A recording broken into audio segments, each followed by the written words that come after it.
Hello students, कैसे हैं आप सब। आई होप आप बहुत अच्छे हैं। बच्चों, कल इस पाठ 8 प्रथम राष्ट्रपति का बचपन, इसका मैं रिवीजन वीडियो भेजूंगी। आपने पहले रिवीजन वीडियो देखना है, फिर टेस्ट देना है। पता है ना आपको, कल टेस्ट है ना। इस पाठ का, पूरे पाठ का टेस्ट है, तो मैं इसका रिवीजन वीडियो भेजूंगी। आपने बड़े ही ध्यान से देखना है।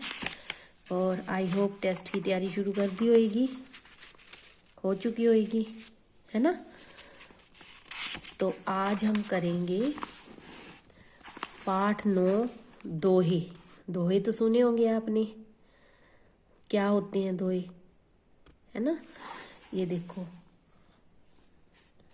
ये जब कवि अपनी बात को एक अपनी ही भाषा में कविता का रूप देके उसे दोहों में बदल देता है। देखिए, यहाँ इस पाठ में रहीम दास के और कबीर दास के दोहे दिए हुए हैं। मैं आपको उनकी हिंदी समझाऊंगी। उन्होंने अपनी भाषा में जो लोक प्रचलित बातें होती हैं, लोगों के बीच में जो बातें होती हैं, उनको उन्होंने अपनी ही भाषा में बयान किया है। तो इनके क्या अर्थ हैं वो मैं आपको समझाऊंगी। आपने बड़े ही ध्यान से सुनना है। देख, ये कबीरदास जी का दोहा है। गुरु गोविंद दोऊ खड़े, काके लागू पाँव। गुरु गोविंद दोऊ खड़े, काके लागू पाए।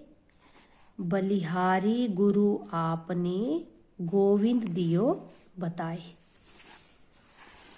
अब गुरु का तो पता ही है आपको, कौन होता है, अध्यापक। गोविंद परमात्मा, ईश्वर। दो खड़े, अब कबीरदास जी क्या कह रहे हैं कि अगर आपके सामने कभी ऐसी परिस्थिति आ जाए, ऐसी स्थिति आ जाए कि एक तरफ तो गुरु खड़ा हो, आपका अध्यापक खड़ा हो, आपका शिक्षक खड़ा हो, और दूसरी तरफ जो है गोविंद ईश्वर खड़े हों, दो खड़े, दोनों तरफ में से एक तरफ गुरु और दूसरी तरफ ईश्वर, तो आप काके लागू पाए। पाए क्या होता है, पैर। मतलब मैं किसके पैरों को, किसके चरणों को पहले हाथ लगाऊंगा, किसके चरणों को छूऊंगा मैं। तो फिर आगे कबीरदास जी कहते हैं, बलिहारी गुरु आपने। मैं अपने गुरु पर बलिहारी जाता हूँ, मैं अपने गुरु का धन्यवाद करता हूँ, जिसने मुझे गोविंद दियो बताए, ईश्वर से मिलने का रास्ता भी बताया है। यानी कि गुरु का स्थान ईश्वर से ऊंचा है। गुरु गोविंद दो खड़े, काके लागू पाए। अगर आपके सामने ऐसी स्थिति आ जाए कि एक तरफ से गुरु खड़ा हो और दूसरी तरफ से ईश्वर, तो आप इस असमंजस में हो कि मैं किसके पैरों को छूऊं, किसके पैरों में पड़ूं। तो आपको क्या करना है, आपने गुरु के पैरों में पड़ना है, गुरु को पहला स्थान देना है, क्योंकि गुरु ने ईश्वर को मिलने का रास्ता भी बताया है। गुरु ही एक ऐसा व्यक्ति है जो हमें ईश्वर से मिलने का रास्ता भी बताता है। तो ऐसी परिस्थिति में हम पहले किसको स्थान देंगे, ईश्वर से भी स्थान ऊंचा होता है गुरु का, ठीक है। गुरु का स्थान ईश्वर से भी ऊंचा होता है। तो ईश्वर और गुरु में अगर सबसे पहले नमस्कार करना है तो किसको करना है, गुरु को करना है, ठीक है। पोथी पढ़ी पढ़ी जग मुआ। पोथी क्या होता है, पुस्तक। पोथी का अर्थ पुस्तक। जो मैं बताती हूँ अर्थ, आप ना साथ की साथ पेंसिल से इसका ऊपर लिख लिया करो। पोथी पढ़ी पढ़ी जग मुआ, पंडित भया न कोय।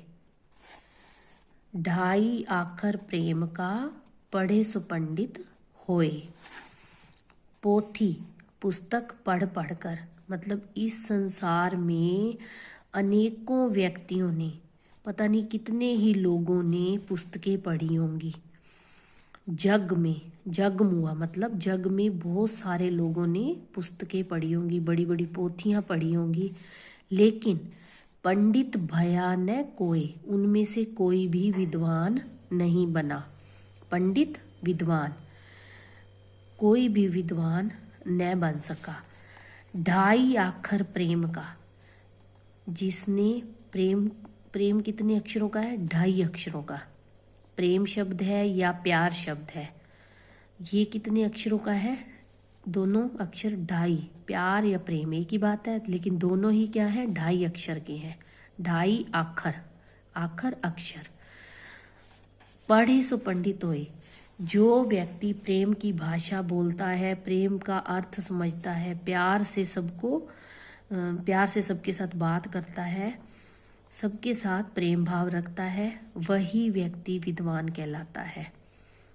या यूं कहें कि जिसका ईश्वर के साथ सच्चा प्रेम है, जिस व्यक्ति का ईश्वर के साथ सच्चा प्रेम है, वही व्यक्ति इस दुनिया में विद्वान बनता है। दुख में सुमिरन सब करें, सुमिरन याद। सुख में करे ना कोई, कोई भी। जो सुख में सुमिरन करे, दुख काहे को होए। कबीरदास जी क्या कहते हैं कि दुख में तो भगवान को सारे याद करते हैं, सब करे, सब करते हैं सुमिरन याद। दुख आने पर, विपत्ति आने पर, मुसीबत आने पर तो सभी परमात्मा को याद करते हैं। सुख में करे ना कोई, लेकिन जब सुख का टाइम होता है तब परमात्मा को कोई भी याद नहीं करता। कोई न करे, कोई भी नहीं करता। दुख में तो परमात्मा को सभी याद करते हैं, सुख में करे ना कोई, लेकिन जब सुख होता है तब परमात्मा को भूल जाते हैं, तब परमात्मा को कोई भी याद नहीं करता। जो सुख में सुमिरन करे, सुख के होते हुए, जब हमारे पास सुख है, सुविधाएं हैं, उस टाइम हम अगर परमात्मा को याद करें, दुख काहे को होए, तो हमें किसी भी प्रकार का दुख नहीं हो सकता, क्योंकि परमात्मा हमें इतना शक्तिशाली बना देते हैं। अगर हम सच्चे दिल से परमात्मा को याद करें तो वो हमें इतनी शक्ति दे देते हैं कि हमें अगर कोई थोड़ा बहुत दुख आ भी जाए तो हमें सहने की शक्ति आ जाती है। तो दुख में तो परमात्मा को कोई याद नहीं करता, सुख में सभी दुख में तो परमात्मा को सभी याद करते हैं, लेकिन सुख में परमात्मा को कोई भी याद नहीं करता। अगर हम सुख में भी परमात्मा को याद करने लग जाएं तो दुख हमारे नज़दीक आ ही नहीं सकता। तो किसी को दुख नहीं हो सकता। अब ये आगे रहीमदास के दोहे, यहाँ तक कबीरदास जी के दोहे थे। जो रहीम उत्तम प्रकृति, जो रहीम उत्तम प्रकृति का करी सकत कुसंग। उत्तम अच्छा, उत्तम का अर्थ क्या होता है? सबसे अच्छा। प्रकृति स्वभाव, यहाँ प्रकृति का अर्थ क्या होगा? स्वभाव। का करी सकत कुसंग, जिस व्यक्ति का स्वभाव, रहीमदास जी क्या कहते हैं? जिस व्यक्ति का स्वभाव अच्छा है, जो कोई अगर व्यक्ति अच्छे स्वभाव वाला है, उत्तम प्रवृत्ति का है, का करी सकत कुसंग, कुसंग होता है कु बुरा, संग साथ, तो उसका बुरा संग भी उसका कुछ नहीं कर सकता। मतलब अच्छे स्वभाव वाले व्यक्ति को अगर बुरी संगति में भी रहना पड़ जाए तो उसका कुछ नहीं बिगड़ सकता। चंदन विष व्यापत नहीं, लिपटे रहत भुजंग। जैसे चंदन का जो वृक्ष होता है उसके ऊपर हमेशा जो है सांप लटके रहते हैं। अब सांप के अंदर भुजंग होता है, भुजंग का अर्थ होता है सांप, लिपटे रहत। उस पे चंदन के वृक्ष पर हमेशा सांप लिपटे रहते हैं। सांप में क्या होता है? जहर होता है ना, विष जहर, लेकिन फिर भी वो अपना जहर नहीं फैला सकते। चंदन हमेशा अपनी खुशबू फैलाता ही रहता है। ये नहीं कि उसके ऊपर सांप लटके हुए हैं तो वो जहर फैलाना शुरू कर दे, नहीं। चंदन सांपों के लटके होने के बावजूद भी, लिपटे होने के बावजूद भी अपनी खुशबू को नहीं छोड़ता। ऐसे ही जो अच्छे स्वभाव का व्यक्ति है वो चाहे बुरी संगत में भी बैठ जाए, वह अपने स्वभाव के कारण बुरी संगति का साथ नहीं करता। वह बुरी संगति उसका कुछ नहीं बिगाड़ सकती। रहीमन धागा प्रेम का, मत तोरे चटकाए, टूटे पै फिर न जुरै गांठ परी जाए। रहीम जी क्या कहते हैं? धागा प्रेम का, प्रेम का जो धागा है, मत तोरे होता है तोड़ो, चटकाए झटके से, जल्दी से, टूटे पे फिर ना जुरै जुड़ना, गांठ पड़ जाती है, परी जाए पड़ जाती है। रहीमदास जी कहते हैं कि आप प्रेम रूपी धागे को जल्दी से मत तोड़े। किसी के, चाहे वो ईश्वर के साथ प्रेम है, चाहे किसी व्यक्ति के साथ प्रेम है, किसी के साथ आपने अगर प्रेम रखना है, प्यार रखना है, तो उसे झटका देकर मत तोड़ो। ठीक है।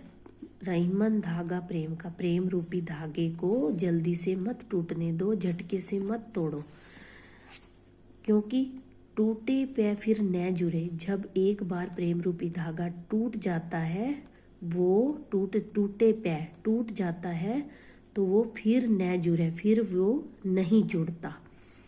जुड़े गांठ परी जाए, अगर जुड़ भी जाए तो उसमें गांठ अवश्य पड़ जाती है।